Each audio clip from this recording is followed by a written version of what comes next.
전 세계 개발자들이 전부 클라우드 코드를 쓰게 되고 이 사람들이 1년에 본인의 연봉보다 더 많이 토큰을 쓴다라고 생각하면 전부 아마존 매출이 되는 거죠. 이거는 사람들이 더 토큰을 많이 쓸수록 그 회사는 좋아져야 되는데 이 회사들이 토큰을 많이 쓸수록 아마존도 돈을 버는 그림이 완성돼 있는 거죠. 구글은 이제 제미나이에 올인을 하고 있거든요. 최근에 이제 정리해고를 많이 하는데 당신이 제미나이를 위해서 할 일이 없으면 나가. 작년 4분기에 마이크로소프트가 실적 발표를 하면서 사티아 나델러가 충격적인 발언을 했어요. 우리 회사는 앞으로 토큰 생산하는 회사가 되겠다. 마이크로소프트는 윈도우즈 회사였었어요. 그러다가 오피스 회사였었어요. 그러다가 이제 클라우드 회사였었거든요. 근데 이제는 토큰 생산 회사가 되겠다는 거예요. 결국 아마존과 마이크로소프트와 구글의 근본적인 경쟁은 누가 더 싸고 좋은 토큰을 많이 만드냐로 끝납니다. 토큰을 많이 쓰는 사람일수록 이제 생산성이 높은 사람이라고 평가할 수 있을 거다라는 지금 가설이 세워졌고 실제로 그걸 평가 지표로도 삼는 회사들이 나타나고 있다라고 말씀해 주셨고 대신에 회사는 이 직원이 토큰을 많이 쓸수록 우리 회사가 잘 되게끔 이걸 잘 연결시켜 놓는 회사가 결국엔 나중에 잘 나가고 살아남을 거다라고 말씀해 주셨잖아요. 네. 그럼 이걸 잘하고 있는 회사가 실제로 지금 있습니까? 저희의 메인 주제인 미국의 빅테크들 상황을 좀 보면 좋을 것 같은데 당연히 이제 한국 회사들도 이런 맥락에서 보시면 좋을 것 같고요. 이 회사를 볼 때 AI를 잘 활용하고 있나? 정말 이 회사가 그 토큰을 더 많이 쓰면 더 성장할 수 있나 뭐 이런 것까지 보시면 좋을 것 같은데 일단 미국의 빅테크들을 좀 하나씩 살펴보면 좋을 것 같아요. 그런 점에서 아마존 같은 경우는 사실상 엔트로픽의 그 백엔드가 전부 아마존이거든요. 그래서 클라우드 코드가 많이 쓸수록 사실 그 토큰은 전부 아마존이 생산하고 있습니다. 물론 이제 아무리 클라우드 코드의 그 매출이 많다 그래도 개발자가 전 세계적으로 그렇게 뭐 엄청난 숫자는 아니잖아요. 그리고 이제 클라우드 코드를 쓰는 개발자도 아직까지는 소수입니다. 그러니까 저희가 너무 이제 미국의 최첨단 회사만 보니까 그렇지 다른 세상을 보면 아직 갈 길이 멀고요. 한국도 갈 길이 멀고 그러다 보니까 아마존 입장에서도 전체 매출 대비해서 엔트로픽의 토큰 매출은 그렇게 크지는 않습니다. 제가 되게 좀 헷갈리는 게 일반인으로서 토큰을 쓴다라는 거는 이제 조금 와닿아요. 왜냐면 저희도 그 한 달짜리를 쓸 때는 그냥 거기서 뭐 얼마 쓰는지 모르고 쓰지만 가끔 가다가 여기서 막 토큰 같은 걸 주면서 이거는 뭐 한 달에 몇 번밖에 못 써요. 라든가 뭐 100 토큰 내에서 다 쓰고 나면은 뭐 감마 예를 들어 뭐 PPT 같은 거 더 이상 생산을 못 해요라고 하니까 토큰을 쓰는 거는 뭔지 알겠어요. 근데 토큰을 생산한다는 의미는 저희가 어떻게 받아들여야 돼요? 결국 LLM을 그러니까 만들 때는 그 학습용 하드웨어, 그러니까 엔비디아 GPU 같은 거를 가지고 뭐 인터넷에 있는 데이터를 다 집어넣고 막 학습을 시킵니다. 그래서 이제 LLM이 만들어졌어요. LLM이 만들어진 다음에 저희가 이제 프롬프트를 넣잖아요. 그러면 이 프롬프트도 사실 토큰이라는 걸로 변환돼서 일반적으로 요즘은 추론 모델이 많으니까 띵킹을 합니다. 띵킹을 하면서 막 토큰을 만들어요. 그러니까 제가 올림픽에서 대한민국에 몇 개 메달 땄어? 그럼 혼자서 그러면 제가 조사해 보겠습니다. 무슨 뉴스 타이틀을 찾아봤습니다. 몇 개네요. 그럼 이걸 합쳤더니 이런 것 같고 그럼 총정리해서 이렇게 정리가 됐습니다. 라고 사람이 사실 말을 하듯이 걔도 중간중간에 이제 말을 합니다. 이런 걸 뭐 체인 오브 닷이라고 하기도 하고 어쨌든 이런 식으로 띵킹 토큰으로 말을 하고 마지막에 답변을 뱉습니다. 근데 내가 넣는 인풋 토큰도 토큰이고요. 그 다음에 아웃풋 토큰도 토큰이에요. 그리고 가격이 다릅니다. 보통 인풋 토큰이 좀 더 싸고 아웃풋 토큰이 좀 비쌉니다. 근데 결국 이 아웃풋 토큰을 만들어내는 행위 이거를 이제 추론이라 그러거든요. 그래서 이 내용을 가지고 LLM 엔진이 고민을 해가지고 뭔가 내용을 뱉어내는 거가 이제 토큰을 만들어내는 거고 아웃풋 토큰을 만들어내는 거고 그거를 이제 토큰을 생산한다라고 표현을 하죠. 매트리스 같은 거 보면 컴퓨터가 뭔가 할 때 이렇게 숫자가 막 01010 하면서 막 이렇게 나오잖아요. 그게 이제 토큰 생산되고 있는 거라고 그냥 대충 그렇게 생각하면 되겠군요. 그렇죠. 그래서 뭐 클라우드 코드 같은 경우에도 저희가 이렇게 뭔가 일을 시키면 우리 화면에 뭔가 좀 나올 수도 있습니다만 안 나와도 자기가 막 열심히 코드를 만들고 이거 아닌가 하고 버리고 다시 만들고 이거 아닌가 하고 버리고 뭐 이런 일들이 막 벌어지거든요. 그래서 그 심지어 그 클라우드 코드 중에 랄프 모드라는 게 있어요. 랄프 모드요? 네, 그 랄프가 뭐냐면 심슨스라는 만화 영화에서 랄프라는 약간 좀 지능이 떨어진 애가 있는데 얘가 지능은 떨어지지만 막 합니다. 끝까지 해서 결국 해요. 해내네요. 그냥 하다 보면 되는 거거든요. 그런 점에서 뭐 주사위도 100번 굴리다 보면 6이 6번 나올 거잖아요. 약간 이런 느낌. 그래서 이 띵킹 토큰도 우리가 클라우드 코드로 뭘 시키면 얘가 한 방에 완벽하게 하는 게 아니고 해봤더니 안 되네? 다시 하고 된 거 같은데 테스트 케이스 안 되네? 그럼 다시 하고 뭐 이런 식으로 하는 거예요. 재밌는 건 여기서 그러니까 오퍼스 같은 되게 최신 모델은 네. 한 방에 성공할 수가 있어요. 네. 근데 얘가 이게 비싸잖아요. 그렇죠. 근데 뭐 소넥 같은 좀 저렴한 모델은 한 번에 성공을 못 할 수도 있습니다. 네. 대신 여러 번 하면 성공을 해요. 그러면은 싼 걸로도 할 수 있는 거예요.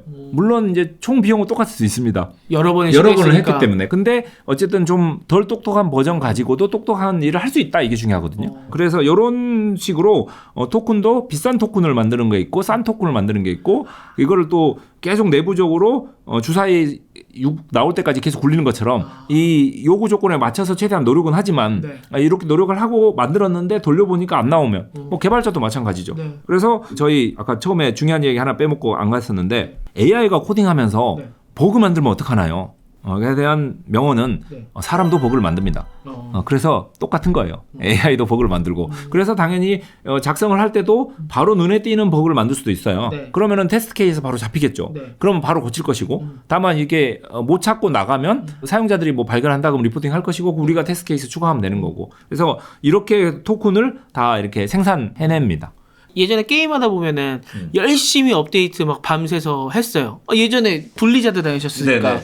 저도 이제 와우 하다 보면은 예전에는 그런 MMORPG는 중간에 라이브를 중단하고 업데이트 해야 되니까 네. 새벽이나 이럴 때 막 하잖아요. 그래서 네. 막 한참 게임 못하고 8시간을 기다렸어요. 그래서 네. 딱 접속하면 이제 딱 쫙 들어와서 접속을 딱 했는데 갑자기 한 30분 만에 잠시 서버를 닫겠습니다. 그래서 닫고서 또 막 업데이트 하잖아요. 네. 그게 이제 테스트 케이스에서 안 잡힌 버그가 생긴 거죠. 그렇죠. 그러니까 인간이 했을 때도 그렇게 됐었기 때문에 그럼요. AI도 어차피 이렇게 된다. 그렇죠. 다만 이제 그 사람도 이제 버그를 만들고 네. 버그를 수정하는데 AI도 버그를 만들겠죠. 네. 그걸 수정하면 되는 겁니다. 그리고 당연히 버그를 더 많이 만들겠죠. 네. 왜냐하면 더 빠르니까 더 빨리 수정하면 되는 거죠. 그래서 결국 이 서클을 완성시키는 게 중요한 거고, 네.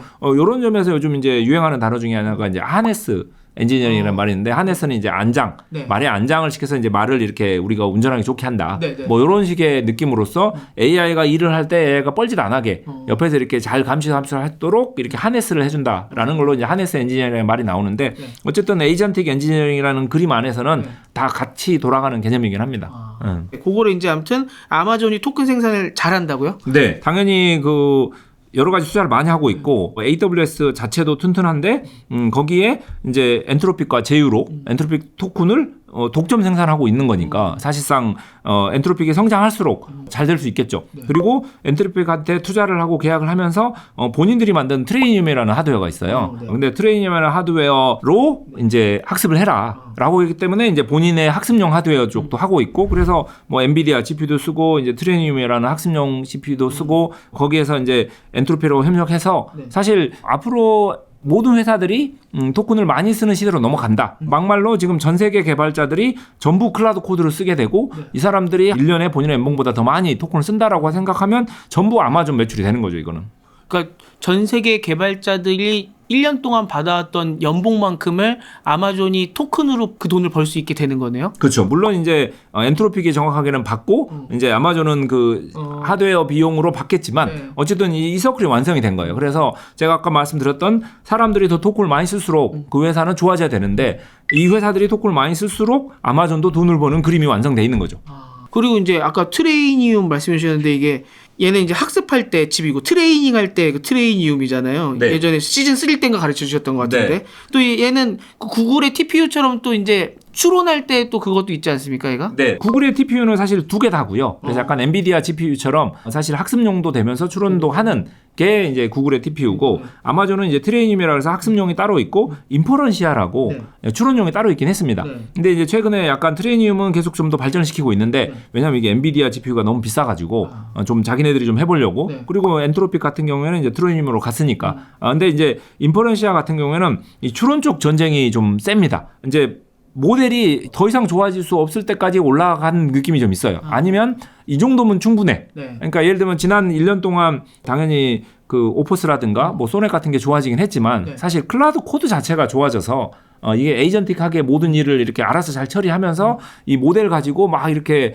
여러 가지 시도해보고 하네스로 이렇게 벽들 좀 관리하고 이러면서 좋아진 게 좀 있거든요. 그러니까 배추가 맛있어진 게 아니라 배추는 꽤 맛있어질 만큼 맛있어졌고 양념이 맛있어져서 지금 이제 김치가 더 점점 맛있어지고 있는 느낌인 거죠. 정확하십니다. 그래서 결국 이 여러 가지가 합쳐져서 돼야 되는 거거든요. 그런 점에서 이제 모델은 충분히 좋아졌고 그리고 이제 에이전트들도 좋아졌기 때문에 사실 이제 추론을 좀 더 싸게 하면 더 빠르게 하면 그러면 이제 점점 그림들이 좋아지는 거죠. 그래서 모델의 발전 속도와 약간 에이전트들의 발전 속도와 이 밑에 이제 하드웨어들의 발전 속도들이 좀 맞아야 되는데 그런 점에서 아마존도 투자를 좀 적극적으로 하고 있고 학습용 트레이닝용 말고 추론용 인퍼런시아를 직접 하다가 최근에 이제 세라브레스라고 하는 미국의 추론 하드웨어 만드는 회사인데 어마어마한 회사입니다. 같은 모델을 돌리면 속도가 거의 한 30배? 약간 상상을 초월하는. 엔비디아보다요? 네. 사실 더 잘 나오기도 합니다. 그 수치는 뭐 쓸 때마다 좀 달라서. 근데 일단 몇십 배 이상의 속도를 자랑하기 때문에 뭐 비교가 안 되는 거죠. 그러면은 사실 안 좋은 모델이라 그래도 그냥 몇십 번 시도하면 되는 거예요. 그래서 이 추론 쪽에 굉장한 지금 투자가 벌어지고 있고 한국의 리벨리언이라는 회사도 마찬가지잖아요. 그래서 추론 쪽 전쟁이 센데 그 중에서 사실 세계 1등이라고 할 수 있는 세라브레스라는 회사가 있는데 이 세라브레스 회사가 아마존하고 협력을 시작해서 이 세라브레스 하드웨어를 아마존 안에다가 이렇게 집어넣고 뭐 이런 여러 가지를 하고 있습니다. 그러면 이게 이제 완성이 되면 갑자기 어느 날부터 오퍼스 속도가 10배 빨라질 수도 있는 거죠. 가격은 그대로인데. 아니면 가격을 좀 낮출 수도 있을 것이고. 제발 좀 낮춰줬으면 좋겠어요. 네. 근데 제가 볼 때는 가격은 낮추진 않고 이게 속도가 빨라진. 근데 속도를 올리면서 가격을 올릴 수도 있는 거고요. 심지어 사람들의 시간이 중요한 거니까. 어쨌든 이런 그 아마존이 약간 엔트로픽하고 가져와서 엔트로픽 모델들을 서브하면서 클라우드 코드라는 약간 핵심 킬러 어플리케이션을 가지고 있는 상황에서 추론용으로 세라브레스랑 협력하는. 그래서 굉장히 많은 회사들하고 협력을 잘하면서 본인 메인 비즈니스를 되게 잘하고 있는. 그래서 되게 기대가 되는. 근데 그렇게 되면 엔비디아는 망하는 겁니까?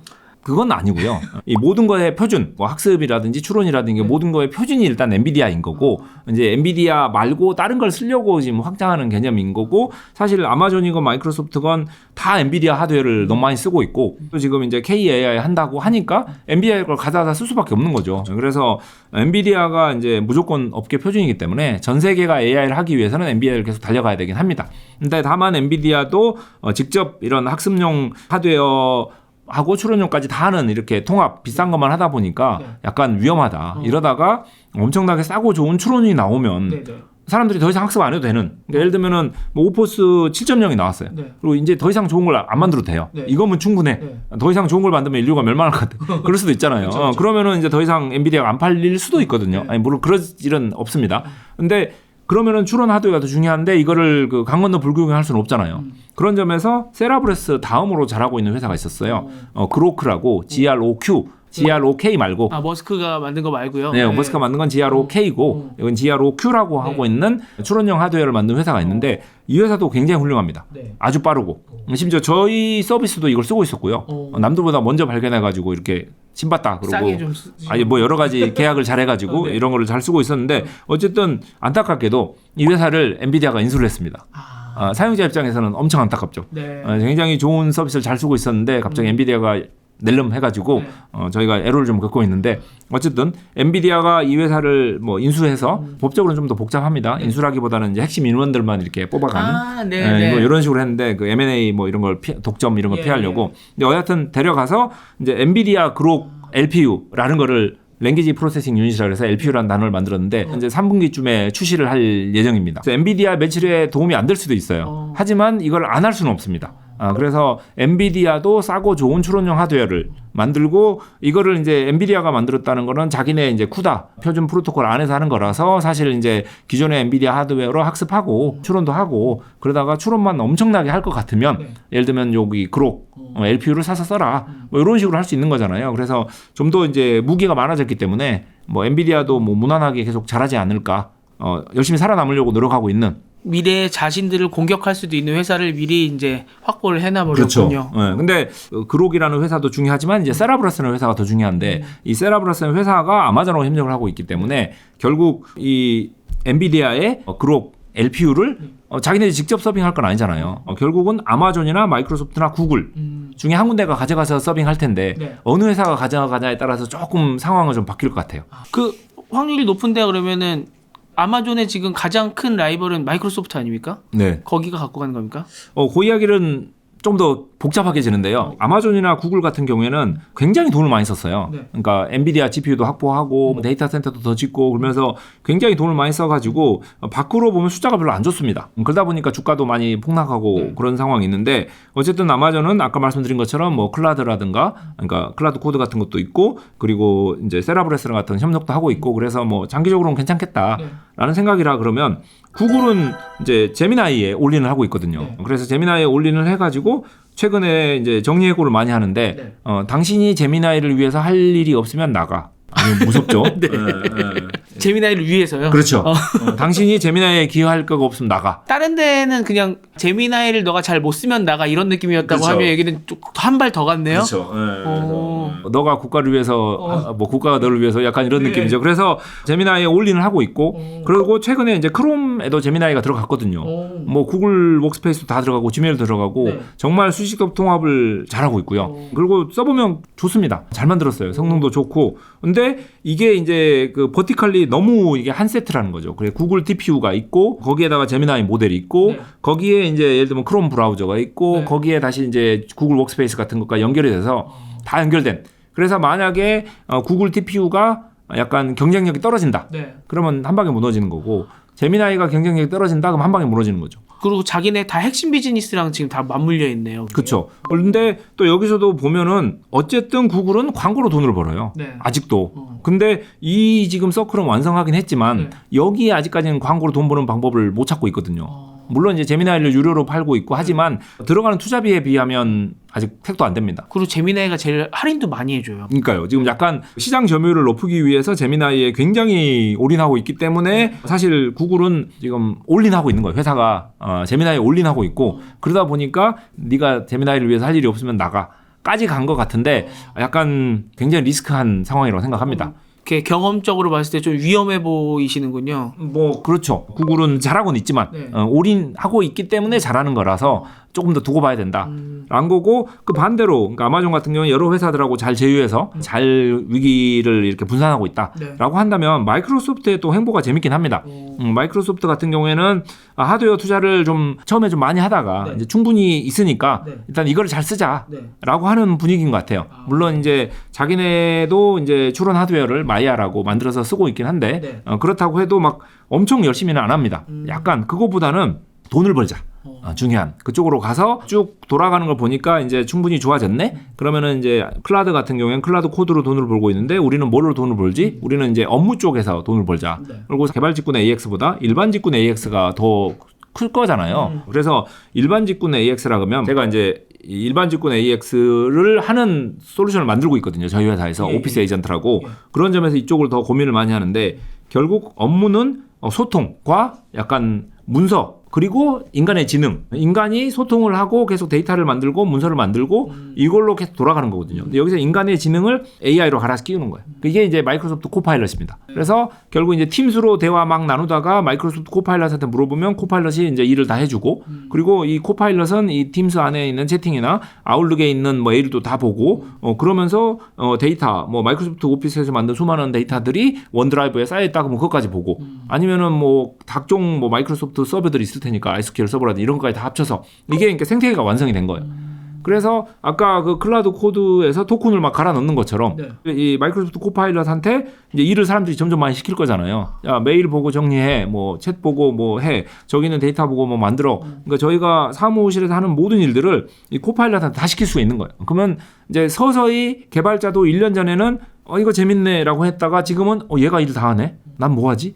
이런 고민을 한다면 지금 일반 업무에서도 이제 막 시작이지만 1년 후가 되면 사실 이렇게 생태계가 정리가 된 사람이라면 뭐 소통과 문서가 AI가 알아서 돌아가는 그래서 우리는 AI 대고 모든 일을 하면서 감시 감독하는 그런 쪽으로 빠르게 갈 거거든요. 일반 직군도. 근데 이미 마이크로소프트 코파일럿은 그걸 완성을 했고 근데 요새 좀 평가가 클로드가 이제 클로드인 파워포인트, 클로드인 엑셀 이런 게 막 나오면서 오히려 코파일럿보다 클로드가 더 유망한 거 아니야? 이러면서 또 오픈 AI랑 사이도 안 좋잖아 마이크로소프트 이렇게 위험한 게 아니었어요. 그게 이제 당연히 이제 클라우드도 클라우드 코드에서 성공을 일반 직군에서도 구현하기 위해서 클라우드 코워크라는 걸 만들고 이러면서 이제 각종 제품들하고 붙이곤 하는데 결국 이제 그 크롬에 제미나이가 들어가니까 게임 오버가 된 것처럼 결국 마이크로소프트 코파일럿이 이제 이 수많은 도구들을 제어하는 것과 예를 들면 클라우드로 그걸 제어하는 거는 좀 한계가 있고요. 뭔가 로컬라이제이션이 된 느낌이거든요. 그렇죠, 현지화가 그렇죠. 된 느낌. 그리고 이제 연결하는데도 제한이 있을 수밖에 없고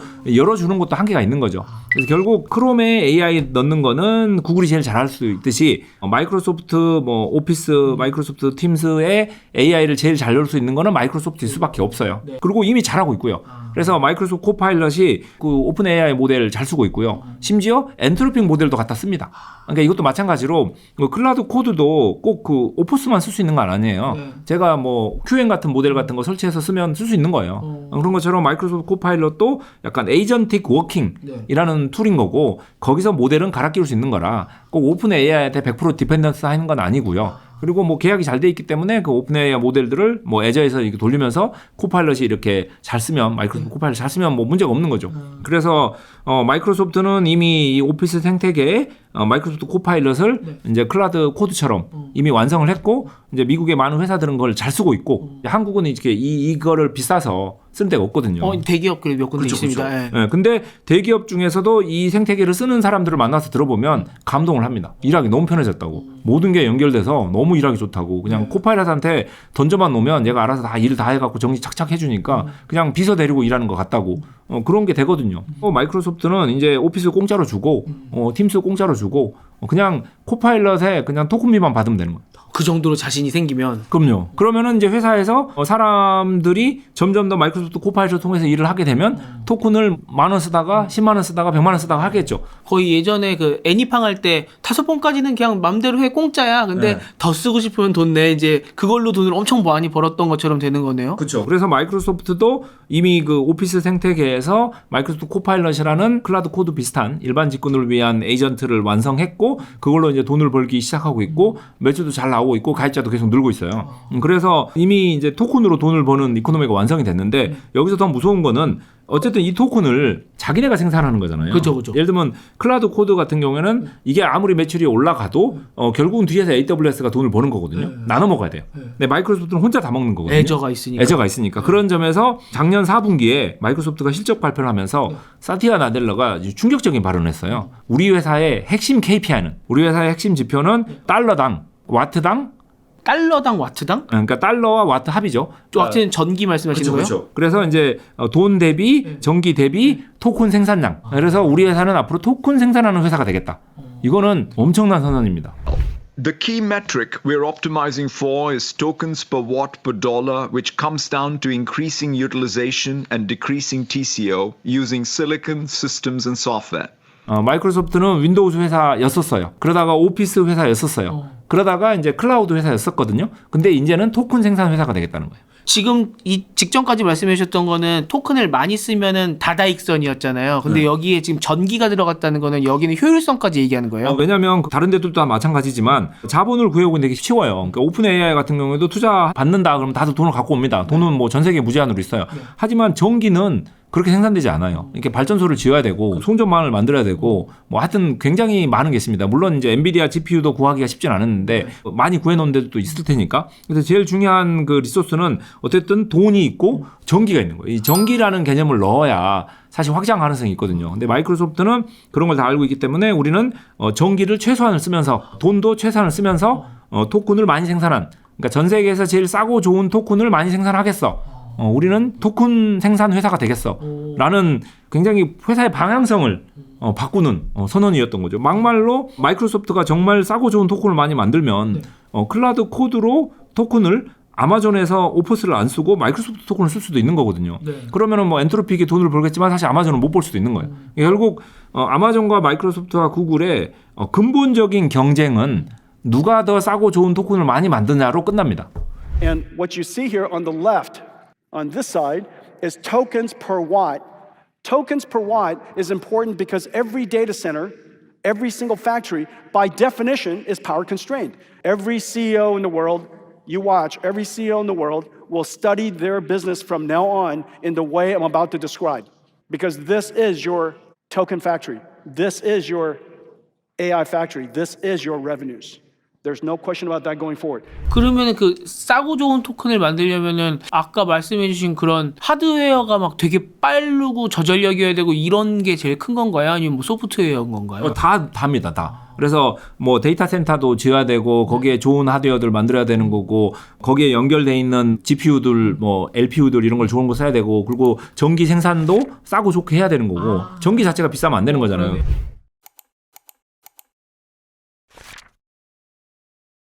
또 이렇게 만든 토큰을 이제 배송을 해야 될 거잖아요. 그러면은 그 토큰 배송하는 것도 뭐 생각을 해야 되는 거고 넷플릭스 같은 경우에는 약간 뭐 컨텐츠 딜리버리 네트워크라 그래서 캐시 서버들이 전 세계에 다 흩어져 있어요. 그래서 전 세계를 다 커버할 수 있는데 토큰은 그런 개념은 아니거든요. 그러면은 결국 각 지역마다 그러니까 AI 팩토리 같은 걸 지어줘야 되는 거예요. 그러다 보면은 예를 들면 한국에 있는 뭐 마이크로소프트 데이터 센터가 주는 답변과 미국에 있는 AI 데이터 센터가 주는 답변이 다를 수도 있는 거예요. 뭐 그래서 복잡도가 점점 올라가긴 합니다. 근데 요는 아마존이건 마이크로소프트건 구글이건 우리는 토큰을 싸고 좋은 토큰을 생산하는 이걸 위해서 들어가야 될 건 많죠. 그러니까 되게 간단한 한마디인데 거기에 엮여있는 생태계는 되게 크네요. 그렇죠. 그래서 마이크로소프트가 이제 어떤 AI 하드웨어를 쓸 건지 어떤 데이터 센터를 더 계속 확장할 건지 뭐 어떤 모델을 갖다 쓸 건지 그리고 이 토큰들을 가져다 쓸 때 일단 마이크로소프트는 이제 오피스에서 쓸 수 있는 정확히는 마이크로소프트 코파일럿에서 쓸 수 있는 토큰을 많이 생산하고 있는 거잖아요. 아마존은 클라우드 코드가 쓰는 토큰을 많이 생산하고 이런 것처럼 어떤 어플리케이션이 우리 토큰을 많이 쓸 것인가까지 하는 이런 통합 생태계 그림이 되는 거죠. 그래서 현재로서는 제가 봤을 때는 아마존은 이런 거를 표방하진 않았지만 이미 그 클라우드 코드라는 막강한 무기를 가지고 제일 토큰으로 돈을 많이 벌고 있고 이미 마이크로소프트는 어떻게 보면 후발주자로서 마이크로소프트 코파일럿으로 쫓아가면서 어쨌든 우리는 토큰도 엄청나게 싸게 좋은 토큰 만들겠어. 그래서 석권하겠어라는 비전을 이렇게 과감하게 선언한 것 같고요. 이제 구글이야 뭐 제미나이에 기여하지 않으면 나가라고 할 만큼 제미나이에 올인하면서 뭐 구글 TPU까지 하고 있으니까 사실 이미 그 상태로 넘어갔다고 봅니다. 아마존은 토큰을 생산하는 데 있어서 자기네들 서버 그다음에 뭐 엔트로픽의 모델 뭐 이런 것들이 좀 분산되어 있는데 구글은 올인이군요. 그렇죠. 올인이죠. 그래서 아까 세라브레스 이야기로 다시 넘어가면 그래서 결국 이제 세라브레스가 아마존하고 이제 협력을 하고 있고 그다음에 이제 그록은 엔비디아하고 협력을 하고 있는데 엔비디아의 이제 그록 LPU를 그러면 아마존은 당연히 관심이 없을 거고요. 그런데 자기는 갖고 있으니까. 갖고 있으니까 그러면 마이크로소프트 아니면 구글입니다. 근데 사람들은 마이크로소프트가 가져다 쓸 가능성이 많지 않겠냐라고 생각하겠지만 마이크로소프트는 이미 이제 토큰으로 돈을 버는 방법을 찾은 회사예요. 마이크로소프트 코파일럿을 통해서 그렇기 때문에 싸고 좋은 토큰을 만들겠다고는 했지만 이게 약간 비율이 있을 것 같아요. 그래서 조금 더 천천히 좀 가지 않을까. 당장 토큰 가격을 확 내리는 것보다는 그 토큰으로 비즈니스를 돌리면서 그러니까 본인들이 말한 비전과 약간 거리가 있긴 하죠. 하지만 굉장히 싸고 좋은 토큰을 빨리 만들어서 우리가 토큰의 1인자가 된다기보다는 가성비라든가 여러 가지 매출도 나오는 그런 쪽으로 갈 것 같고 그런 점에서 도리어 구글은 약간 적자 상황에서 지금 막 달려가고 있는 거잖아요. 너무 막 퍼주고 있고 제미나이만 봤을 때는 그렇죠. 그리고 이제 무료 사용자도 너무 많고 클라우드 같은 경우에는 무료 사용자가 별로 없어요. 그러니까 한 반 정도밖에 안 되는데 오픈 AI 같은 챗GPT는 무료 사용자가 막 95%거든요. 뭐 이런 점에서 제미나이도 무료 사용자가 너무 많아요. 그런 점에서 당장 비용을 줄여야 됩니다. 그런 점에서 추론 하드웨어가 되게 중요하고 그래서 도리어 엔비디아 그록 LPU는 구글이 가져다가 쓰면서 본인 비용을 줄이려고 애쓰지 않을까. 그러니까 제일 발등에 불이 떨어진 게 구글이다. 그런 면에서. 그렇죠. 그러니까 논리적으로는 마이크로소프트도 말이 되지만 여기는 지금 급한 게 아니라 지금 빨리 이거 비용 절감을 해서 제미나이를 사람들이 쓸 때 비용 가격을 낮춰야 되는 아주 지금 급한 데가 구글이다라고 보시는 거죠. 그렇죠. 그래서 뭐 시장을 보면 뭐 아마존은 뭐 잘하고 있다고 말씀드렸고 그냥 뭐 예를 들면 전쟁이건 뭐 이런 것들이 좀 해결되고 나면 다시 또 궤도에 오르지 않을까라고 하면 마이크로소프트는 여러 가지 이유로 잘하고 있는데 이게 잘 안 보여요. 그러니까 이미 지금 이 작년에 발표한 핵심 KPI도 사람들이 잘 이해를 못하고 있고 한국은 마이크로소프트 코파일럿을 안 쓰다 보니까 이 업무용 생태계의 완성도 잘 모르거든요. 그래서 마이크로소프트 같은 경우에도 굉장히 좀 잘 모르는 상황인데 사실 얘네들이 엔비디아 그룹까지 가져가면 정말 좋긴 해요. 근데 더 급한 게 이제 구글이다. 라고 생각을 합니다. 이런 점에서 이 회사들을 좀 살펴보시고 특히나 이제 정말 누가 더 토큰을 더 많이 생산할 거냐 그리고 이 토큰을 갖다 쓸 회사들이 어디가 있냐 자기네들이 자체적으로 토큰을 잘 만들고 그 토큰을 소비할 능력이 있느냐 아니면 그 토큰으로 이제 돈을 버느냐 뭐 이런 식으로 살펴보면 되게 재밌을 것 같아요. 지금 그러면 토큰 토큰을 어떻게 잘 생산해내고 잘 사람들이 쓰게 만들 거냐, 또 효율성은 어떻게 갈 거냐로 한번 아마존, 마이크로소프트, 뭐 구글, 그다음에 엔비디아까지 한번 뭐 말씀을 좀 들어봤고요. 미래를 먼저 보다 티타임즈.